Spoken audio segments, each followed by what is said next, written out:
Hola compañeros y compañeras, continuamos estudiando para la promoción vertical. En esta ocasión veremos el tema El conflicto en la escuela. Nos habla sobre qué hacer ante el conflicto, se explica lo que es la regulación emocional, estrategias para la escucha activa, así como actividades escolares para promover la solidaridad colectiva, tanto en la escuela como en casa. Mi nombre es Marcia y comenzamos. El conflicto en la escuela. Es importante abordar los conflictos que surgen en la escuela de manera constructiva, involucrando a toda la comunidad escolar, especialmente a los estudiantes, en el desarrollo de habilidades y estrategias para la resolución pacífica de conflictos. Cuando los conflictos se manejan adecuadamente, puede convertirse en oportunidades de aprendizaje que contribuyen al proceso educativo, promoviendo el desarrollo de habilidades socioemocionales, el respeto a los derechos humanos y la adopción de valores para la paz. ¿Qué hacer en la escuela ante el conflicto? Debemos reconocerlo y hablar de él, clarificar o reconocer los intereses y sentimientos de las personas involucradas en el conflicto, es decir, de cada una de las partes. Favorecer el diálogo como herramienta de comunicación asertiva, proponer alternativas de posibles soluciones de conflicto, evaluar las alternativas y tomar acuerdos para decidir la que favorezca a todas las partes. Establecer compromisos para el cumplimiento de la alternativa de la solución decidida. Seguimiento o evaluación del cumplimiento de los acuerdos. Cada persona involucrada en el conflicto debe aprender a regular sus emociones. Pongan en práctica valores y utilicen la comunicación como vía para la resolución de conflictos. ¿Qué es la regulación emocional? Es la capacidad de modificar la intensidad y duración de una emoción a fin de poder expresarla sin impulsividad, es decir, sin exagerarla ni reprimirla. Ello permite mayor tolerancia a la frustración, así como tener paciencia para esperar recompensas. Durante el conflicto se generan emociones como el enojo, la frustración, la vergüenza, los celos, la impotencia, el odio, entre otras. Por eso es necesario el desarrollo de capacidades como la regulación emocional, que permite adecuar desde el pensamiento y el comportamiento la respuesta que se da frente a emociones provocadas por una situación de conflicto, para lograr que la respuesta no genere daño físico o emocional para ninguna de las partes involucradas. Existen diferentes estrategias que pueden ayudar a las niñas, niños y adolescentes a regular sus emociones. El juego, el lenguaje interno y el modelaje de comportamiento por medio de los adultos a su alrededor. Estrategias que pueden servir en el momento de afrontar un conflicto. Tiempo fuera. Consiste en un distanciamiento en cuestión de tiempo de la situación que provoca el enojo, la cual permite realizar una actividad placentera que le facilite a la niña o el niño o adolescente gestionar una emoción más agradable o simplemente pensar en otras cosas, para que se pueda tener claridad de pensamiento al regresar a resolver el conflicto. Distracción conductual. Funciona para que las y los estudiantes puedan enfocar su atención en otra situación o actividad que incluya movimiento y que a su vez permita generar emociones positivas en comparación con las emociones desagradables que ha provocado el conflicto. Reestructuración cognitiva. También puede denominarse cambiar la forma de pensar. Permite, ante un hecho que genera ciertas creencias negativas y racionales, se sustituyan por creencias positivas o racionales. De esta manera, se modifica la forma de pensar que puede contribuir a la generación de una emoción y a su vez de un comportamiento. Por ejemplo, le caigo mal a Juanito. Seguramente está pensando que soy una buena para nada. Le pegaré. La reconstrucción cognitiva. Tal vez Juanito ha tenido un mal día. Trataré de dejarlo solo un momento. Yo hice lo que creí correcto. Después hablaré con él.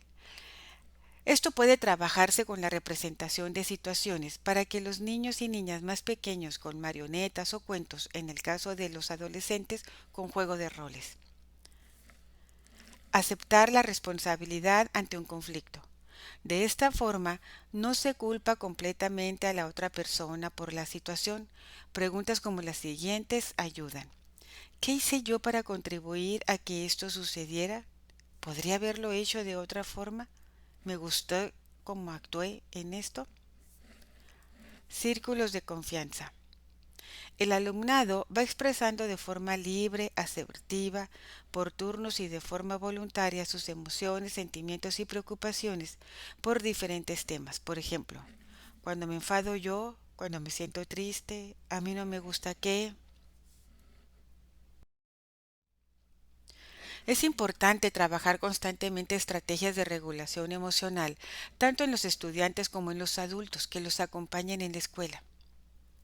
La regulación emocional debe abordarse tanto a nivel individual como colectivo, y a los adultos deben ser modelos a seguir para enseñar estas habilidades a través de la imitación de comportamientos. Fomentar la regulación emocional en el aula de manera habitual facilita que cuando surjan emociones se elija este enfoque ante situaciones de conflicto e incluso se desarrolla la capacidad de ser creativo en su resolución. Fortalecimiento del valor de la solidaridad. La resolución de conflictos implica aprender a conocerse y a convivir de manera pacífica, lo que requiere poner en práctica valores como el respeto, la justicia, la cooperación y la solidaridad, así como el ejercicio de los derechos humanos, el derecho a las libertades, la participación, la inclusión, entre otros. Para Schmelkes, la solidaridad en la escuela tiene que ver con la identidad colectiva, es decir, con el grupo y con la comunidad escolar, pero también con las manifestaciones de la voluntad de apoyar a quienes lo necesitan. La solidaridad es poder reconocer y compartir con otra persona sus circunstancias y apoyarla en la medida de las posibilidades de cada quien. La solidaridad en la escuela refiere la preocupación colectiva por los procesos grupales. Se puede generar un proceso de responsabilidad colectiva por los logros comunes, lo que brinda oportunidades muy interesantes de compromisos individuales de apoyo a aquellos que, por alguna razón, están en peligro de rezagarse respecto de los logros del grupo. La solidaridad implica un compromiso hacia la defensa de los derechos humanos de todos los miembros de la comunidad educativa. Se manifiesta a través de la ayuda mutua, donde no hay lugar para actitudes competitivas, sino un apoyo colaborativo para alcanzar metas comunes y desarrollar habilidades y conocimientos de manera conjunta. Esta colaboración genera un sentido de pertenencia al grupo, lo que a su vez promueve el desarrollo de la solidaridad en la escuela. La promoción de la solidaridad como parte de la resolución de conflictos debe ir acompañada de la empatía, para que a través de esta habilidad socioemocional se haga presente la colaboración y la participación de todas y todos, puesto que la solidaridad es ayudarse con el interés de mejorar mutuamente, lo que favorece una convivencia escolar pacífica, inclusiva y democrática, a la par de evitar la discriminación hacia lo que es diferente. ¿Cómo promover la solidaridad en el grupo? Es conveniente generar un clima de compañerismo, cooperación y participación, donde el trabajo en equipo sea un constante, debido a que se convierte en un espacio donde se desarrollan diferentes habilidades socioemocionales como la asertividad, la autoestima y empatía y valores como la solidaridad. Algunas recomendaciones son: compartir. Desarrollar actividades que impliquen usar una cosa en común, por ejemplo, materiales didácticos como plastilina, pegamento, colores, libros, entre otros, y que reconozcan el beneficio de esto. Es decir, si una niña, niño o adolescente no ha llevado algo, alguien se lo puede compartir y a su vez ella o él comparte lo suyo, de tal manera que al final todas y todos tienen el material necesario para realizar la actividad y se logra el objetivo común de la clase, que es aprender. Participar. Impulsar al alumnado a cooperar en actividades que impliquen el esfuerzo por igual de todas y todos conlleva el reconocimiento de las habilidades que cada participante tiene y por lo tanto darse cuenta de que los resultados son mejores porque cada quien aportó su habilidad, talento o lo mejor de sí. Empatizar. Fomentar en las niñas, niños y adolescentes el conocimiento de las y los demás a través del trabajo en pares o de equipo. Les permite conocerse de manera personal y comprender que sus compañeras o compañeros tienen sentimientos y emociones diferentes a las suyas, pero igual de válidas. Entonces surge la empatía y con ello la posibilidad de tomar en cuenta las necesidades de las y los demás, lo cual resulta de utilidad en el momento de identificar posibles soluciones ante un conflicto, que deben tener la característica de que sean suyas y de beneficio para los intereses de las partes en conflicto. Por otro lado, es importante considerar que en el desarrollo de la resolución de conflictos existen diferentes actividades escolares y para trabajar en casa, que permiten fortalecer la solidaridad en las niñas, niños y adolescentes. Por ejemplo, los proyectos educativos permiten que a través del trabajo en equipo el alumnado pueda trabajar en conjunto para lograr los objetivos propuestos a través de la cooperación. Además, el tema del proyecto puede ser el valor de la solidaridad. Los juegos de cooperación enseñan al alumnado a colaborar entre sí en lugar de competir, a que cada quien aporte algo y lleguen juntos a lograr la meta. Los deportes en equipo fomentan la coordinación y comunicación para desarrollar una actividad física de manera grupal, aunado a aprender a discernir entre el deseo personal de ganar y valorar la importancia de aprender a colaborar, disfrutar y jugar con las y los demás compañeros. Estudiar y aprender entre pares. Promueve la solidaridad en el grupo. Es importante detectar a aquellas alumnas y alumnos que son sobresalientes en las asignaturas para que brinden apoyo a quien les cuesta trabajo aprender el tema. Actividades generales de la escuela. Permiten que el alumnado se comprometa y participe en las actividades escolares como campañas, investigar y crear el periódico mural, realizar exposiciones, entre otras. A su vez, se pueden aprovechar estos espacios para hablar sobre temas como la resolución de conflictos, los derechos humanos, los valores, etc. Trabajo colaborativo en casa. Impulsa que las actividades cotidianas de limpieza y orden del hogar se realicen de forma colaborativa y equitativa entre las y los integrantes de la familia, sin estereotipos de género y considerando la edad. El papel del diálogo en la resolución de conflictos. La comunicación juega un papel muy importante en la interacción personal, puesto que permite expresar ideas, pensamientos, sentimientos, intereses y necesidades. Es tan necesaria que contribuye a la evolución humana, permite el desarrollo eficiente y asertivo de las personas en los diferentes contextos en los que se desenvuelven. Dos aspectos importantes para lograr una comunicación de forma clara, directa y respetuosa son la escucha activa y la actitud empática. Escucha activa y actitud empática. La escucha activa implica atender, analizar, razonar y comprender la información que otra persona nos transmite.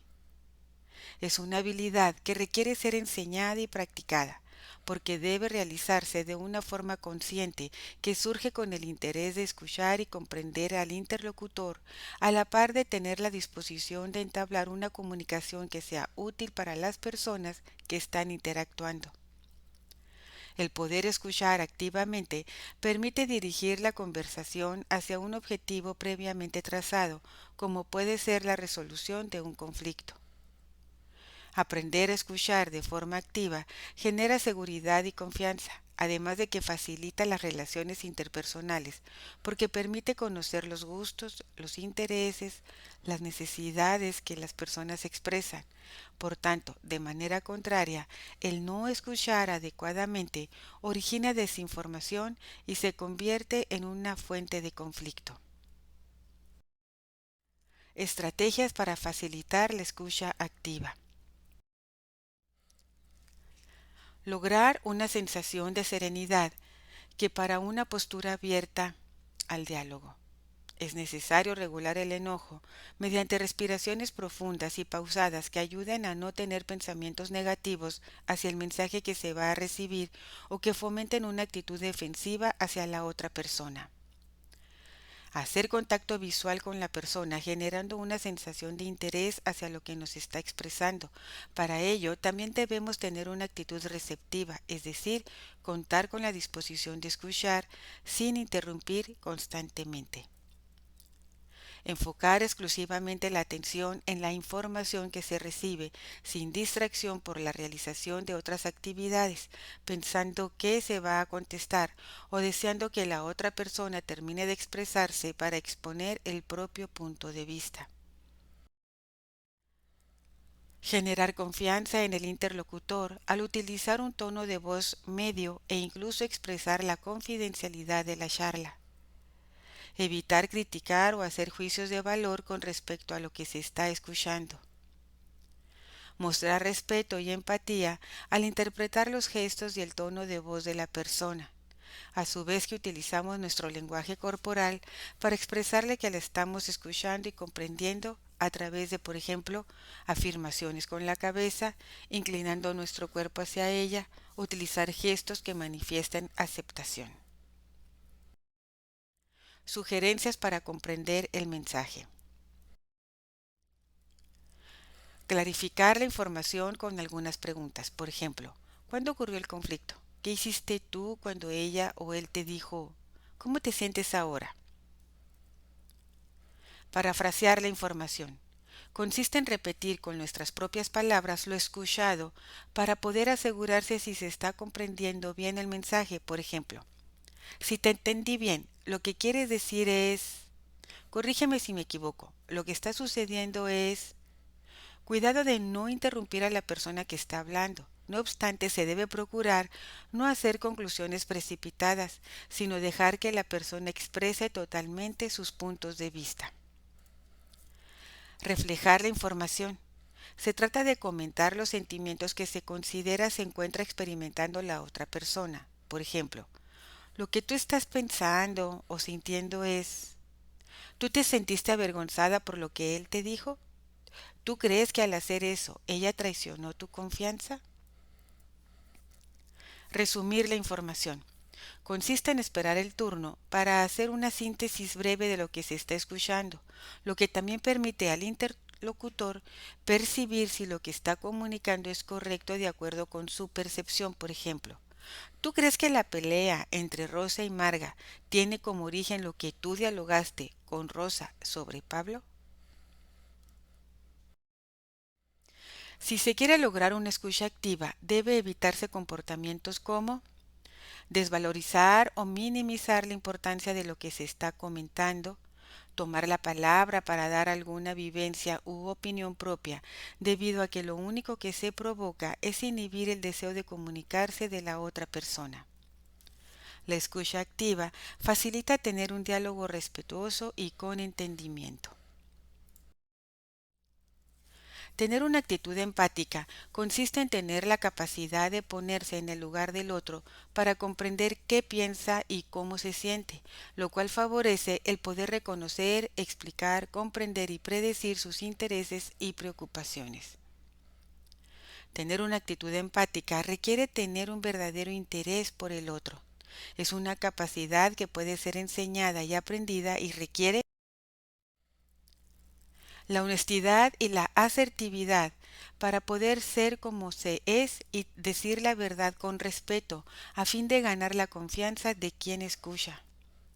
La flexibilidad para aceptar los puntos de vista diferentes a los propios y comprenderlos, a la vez de poder reflexionar lo que nos hacen sentir y pensar para actuar de forma objetiva y no impulsada por emociones negativas. El aprender a dar y a recibir es una relación equitativa recíproca, distinguiendo lo importante de aquello que no lo es.